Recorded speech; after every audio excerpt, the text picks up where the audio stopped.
Lume Cube entered the market in 2015 with an innovative light source that was small, durable, powerful, and could be used for photo and video. Along the way, the original evolved into the Lume Cube 2.0. That's the subject of this video today. So let's get right to it.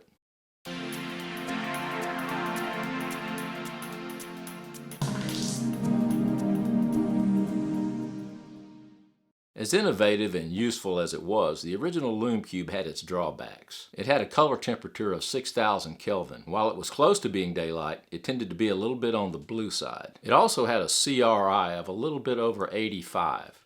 Now, if you're not familiar with CRI, it means Color Rendering Index. It simply means the ability of the light to render colors accurately. Anything above 90 is considered excellent. As I said, this was 85. 85 is a little bit less than optimal. It had a battery life of 25 minutes at 100% power and 2.5 hours at 50% power. It had a tendency to get really hot with prolonged use. Another problem was this little charging port cover, and it had to be removed in order to access the charging port. This was annoying to many people because this little screw could get misplaced, and you had to have either a quarter or a screwdriver or something to remove it. Aside from the temperature being a little bit on the cool side, the light was a little too harsh for some applications. So Lume Cube addressed that problem by coming up with this little cage. Lume Cube came out with a series of gels and light modifiers that attach to the cage magnetically. This solved the problem of the light being a little bit too cool.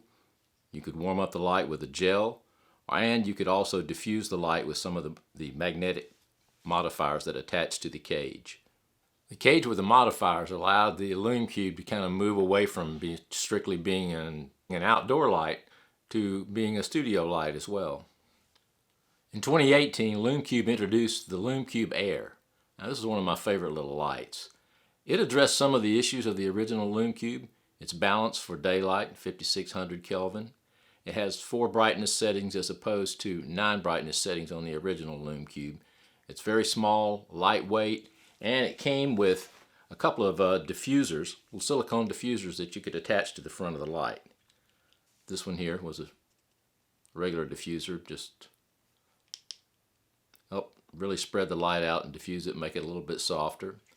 And it also came with a tungsten balanced diffuser that you could slip over it like this.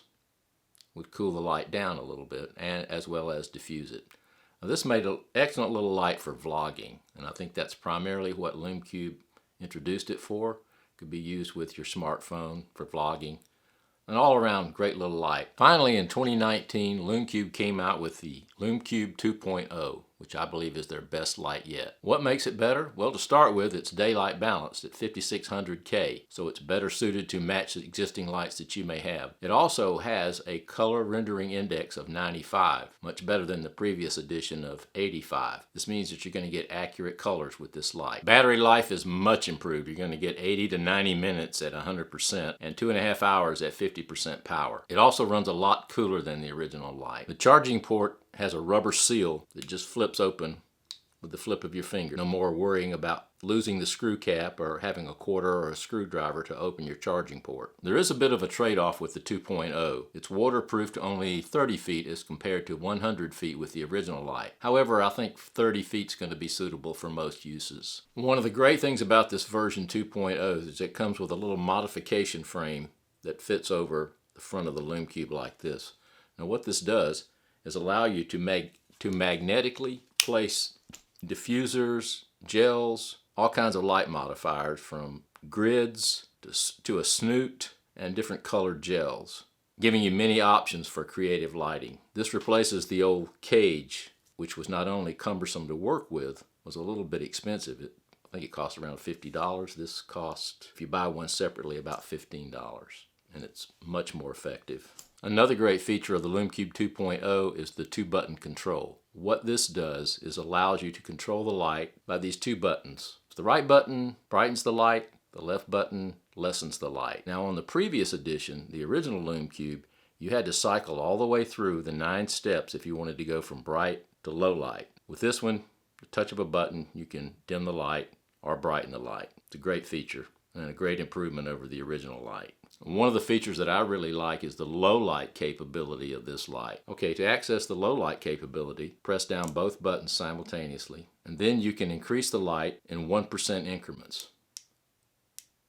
I'll just give you an example right here. This is really great. I found this to be really good because if you're doing some close-up work, on the old Lume Cube, the light tended to be a little bit too harsh, even at the lowest setting. With this, you can go down all the way to the lowest setting and increase it in 1% increments until you get exactly the light you need. The optical sensor, which allows you to sync with any flash, is also much improved. To activate it, you just need to hold down the right button for about 3 seconds. Probably not going to do it in this room.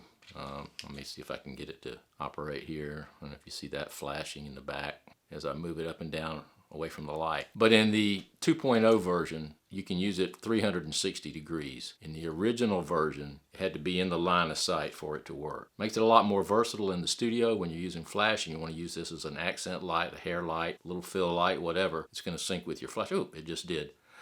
It's going to sync with your flash. But that's a great feature to have. And as I said, it's 360 degrees as opposed to being just linear. The beam angle on the 2.0 is 80 degrees as opposed to 60 degrees on the original Lume Cube. This spreads out the light a little bit and I think gives you a little bit better quality of light overall. To give you an idea of how much light the Lume Cube puts out with full power with the diffuser, I'm going to turn off my main light and just use the Lume Cube to light my face. Okay, this is the Lume Cube and I'm just holding it with my left hand in front of the lens here, just so you can get an idea of how much light it puts out and how useful it can be just to light a face in a scene. If I were to attach this to the top of my camera, I could probably just use this light to light this video. Very useful. And from here, you know, you can dim it down or use different gels. Right now, I just got a diffuser on it. Now with the 2.0, it comes with a modification frame, 1 CTO gel and 1 diffuser. Well, that's going to wrap it up for this video. There's so many more things I could discuss about this light. If you have any questions or comments, please leave them below. Or if you have any particular ways that you use a Lume Cube, just leave it in the comments below. If you found this video helpful, give it a thumbs up and consider subscribing. Until then, we'll see you in the next video. Stay safe, everyone.